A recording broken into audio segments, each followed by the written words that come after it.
Chapter 4 Slobad. Glessa moaned and rolled over in her sleep. It felt as if her foot was caught in the leather blanket on her bed, so she tried to kick it off and screamed. Pain shot up Glessa's leg from her ankle. Something was cutting into her flesh. She opened her eyes, but it was pitch black, and she had no idea where she was. She pushed herself up and hit her head on the ceiling. "What the flare is going on?" muttered the elf. She began to remember. Trolls, levelers, her parents, Lies. It all came rushing back to her like a nightmare. There was no time to dwell on that pain or the one in her ankle. She was caught in the broken blades of a leveler. Where had it taken her? Glissa squinted into the darkness, trying to make out anything around her. As her eyes grew accustomed to the gloom, she could see the curving back of the leveler beneath her. Similar curved shapes surrounded her. Where am I? She thought. Am I in their lair? They weren't moving, and she was afraid to wake them up, much as she wanted to kill them all. If they were asleep, it would be much better. If they were asleep, it would be better if she freed herself and found a way out. She wouldn't stand a chance in the dark with her injured ankle. Glessa inched her way down towards the blades, wincing every time her ankle moved against the blades. More than once she banged her head against the low ceiling. Finally, she got both hands on her aching foot and tried to ease it from the vice-like grip of the broken blades. The lever had taken the brunt of the blade, so her ankle wasn't cut too badly, at least. At least, she couldn't feel any blood dripping. Perhaps she could pull her foot from the boot. When she tried, Glissa bit her lip to suppress another scream. Even the slightest movement pressed the blade into her flesh. Her ankle must have swelled inside the boot. She saw two options. She could yank her boot and leg from the blades and risk cutting her foot off, or she could use the sword in the dark. A false move with the blade would risk injuring the foot more than it was, or worse, waking up every leveler in the lair. She weighed the options and decided to go for her weapon. At least she would be armed if they woke up. Slowly, Glissa pushed her way back towards the sword, which she hoped was still sticking out the back of the beast. She found the hilt and pulled it out. The scraping sound of metal against metal echoed on the cavern, making the back of Glissa's neck tingle, but the beast didn't wake. Holding the sword straight up in front of her to avoid the low ceiling, Glissa inched her way toward the blades again. She thought she saw movement from the corner of her eye, but when she peered around the cavern, all she could see were dark shapes against a sea of black. She leaned down towards her foot and reached out with her free hand to gauge the distance and angle. She pulled the sword back to strike. "You don't want to do that, huh? You don't want to do that. You might hit me with that thing." Glissa froze in mid-swing and stared into the darkness. The fast-talking voice definitely came from outside her own mind. She could still hear the last "ha" echoing in the darkness. "Who said that?" she asked. "Who's that?" "It's only me," came the reply. "Slobad," the voice added, as if that helped Glissa understand. "You need some help, huh? Slobad will help you if you need some help. Do you want some help, huh?" "I can't see you," said Glissa, worried about what kind of help the Slobad was offering. He spoke so fast she could barely follow him. She hoped he couldn't move that fast. "Are your eyes broken, huh? I see you fine. I see a girl caught in blades who needs help. Do you want help, huh?" "No," replied Glissa. "I mean, yes, I need help, but no, my eyes aren't broken. It's pitch black in here. My eyes don't see well in the dark." There was no reply. Glissa could hear shuffling noises and the muted clink of metal, but she couldn't tell what the mysterious stranger was doing. She moved her sword to a defensive position. "Whoa, I told you not to wave that thing around," snapped Slobad. "You almost cut off my ear. Wait for the light, huh? I'm getting a light so you can see. Stupid eyes that can't see in the dark, huh?"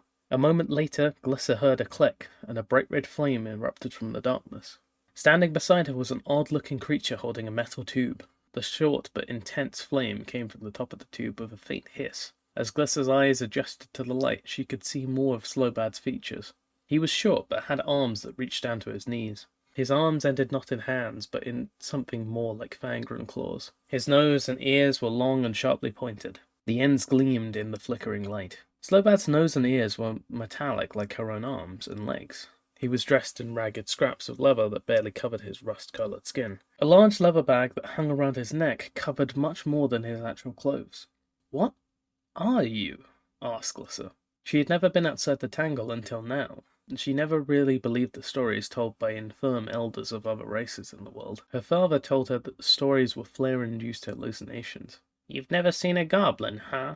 said Slobad. "I know you're an elf who's come from the Tangle on the back of a leveler. You are one crazy elf, huh?" "What do you want?" asked Glissa. Are you the master of these foul creatures? Slobad snorted. You quick to accuse, huh? Gus's stomach turned over.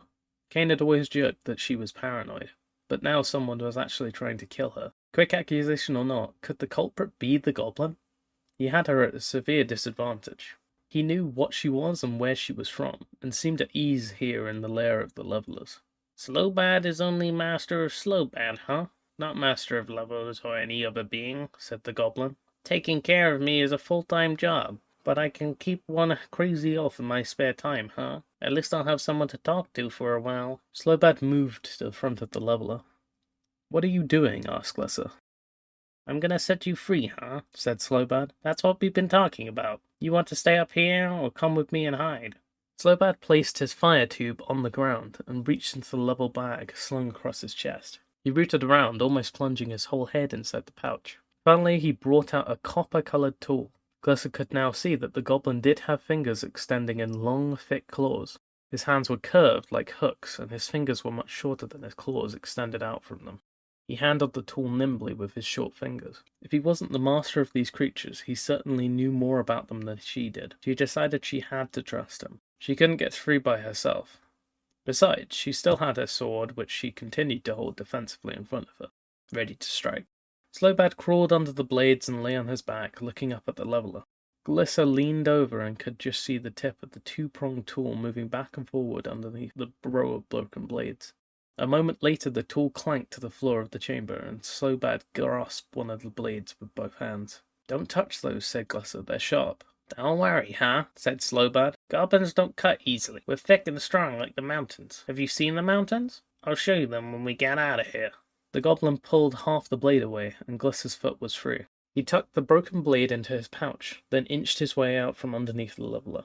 Glisser slid off the back of the leveler, gasping when she landed. She nearly lost her balance as her ankle buckled under her. The elf shot out her hand and slammed it into the side of the leveler in order to keep her from crumpling to the ground. Looking over the injured beast, she muttered, Does nothing wake these creatures from their slumber?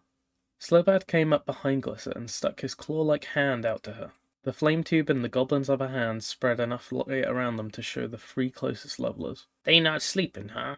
They turn off in here. They not beasts. You think they're beasts, huh? Crazy elf. They're not alive? Asked Glisser, leaning against the goblin for support. You see their metal blades and legs? Their glass domes? Do you see any flesh, huh? Any? Asked Slobad, pointing to the leveler.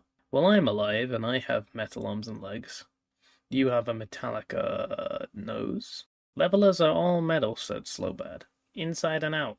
I know. I opened them up and looked. They're constructs? Asked Glisser, realizing what that meant. Somebody made these, and sends them out to kill? She pushed off the goblin and raised her sword. Whoa, crazy elf lady, said Slobad. We're safe in here, huh? This is the safest place on Mirrodin. Blades turn off as soon as they enter. They only hunt outside cavern. That's why Slobad live here. Safest place I know. Glisser ignored him. The rage over her family's deaths had returned.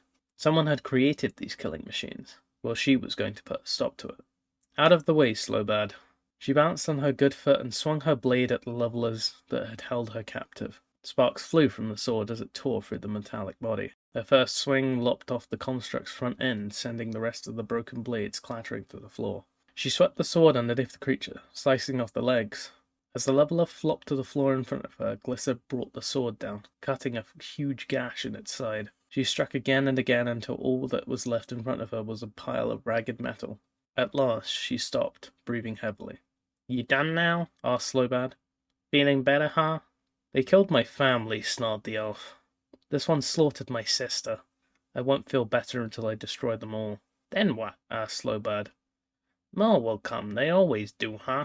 Broken ones get fixed, missing ones are replaced. It's better to hide and live than seek revenge and die, huh? Glisser nodded. Inwardly, she resolved to find the true master of these beasts and exact her revenge, where it would matter. Meanwhile, she grabbed Slobad's shoulder and hobbled along beside the goblin. Her ankle was swollen so much it ached constantly inside her boot. Even the slight pressure from limping shot searing pain up her leg. Perhaps the goblin was right after all. She needed to hide and rest before seeking her revenge. On their way through the cavern, Glisser saw something glint in the goblin's firelight. She glanced over at the shiny object, then stopped and stared in horror. What's the matter now, huh? asked Slobad. You want to destroy that one too? It won't bring back your family. It'll just make more trouble for us. Come on, huh?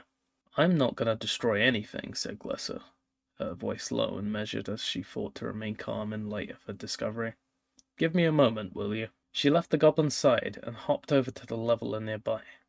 She leaned on its side and reached towards the blade arrayed in front of her. The object was still out of her reach, so she leaned even further. Just before losing her balance, she grabbed the object and pushed herself away from the leveler to regain her balance. What did you find, huh? asked Slobad when she hopped back over to him. Gussus showed him. It was a severed hand, an elf hand with long, delicate fingers tipped with sharp claws. The wrist was red and moist, though the blood had all been drained from it. That's my mother's wedding ring. It's been passed down from mother to son for generations. Nobody knows what the gem is anymore, or the metal. Gussus pulled the ring off the hand and placed it on her own finger. She kissed the fingers of the severed hand and tenderly laid it aside. It's all I have left of them. A subdued Glissa let Slobad lead her to the back of the chamber, and through a small hole hidden in the wall. She crawled through the hole behind the goblin into a small room, where Slobad obviously lived. It wasn't much to look at. He had spread out a couple of furs on the floor in one corner. A small table and chair stood in the center, and another, larger table was placed against the far wall, covered with small tools and scraps of metal. After hiding the hole with a small section of wall, Slobad put the flame tube on the table and picked up a knife. Glissa stepped back from him, pointing the sword. Mine's bigger, she said.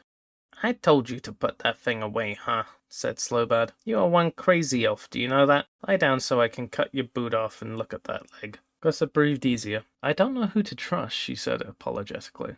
Just be careful. My ankle is swollen up right against the boot. Slobad came over with the knife, and Glissa kept her sword ready just in case. She held her mother's ring against her chest, as if clinging to the past for comfort.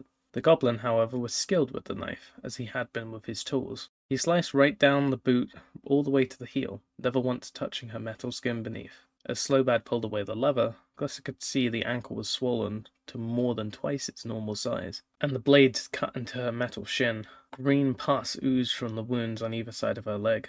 Slobad went to the table and brought back a metal bowl full of water. He cut a strip of leather from the furs and wetted it in the bowl, and then used the wet leather to wash off the pus. The goblin then cut 2 more strips and tied them around Glissa's ankle. That looks bad, huh? said Slobad.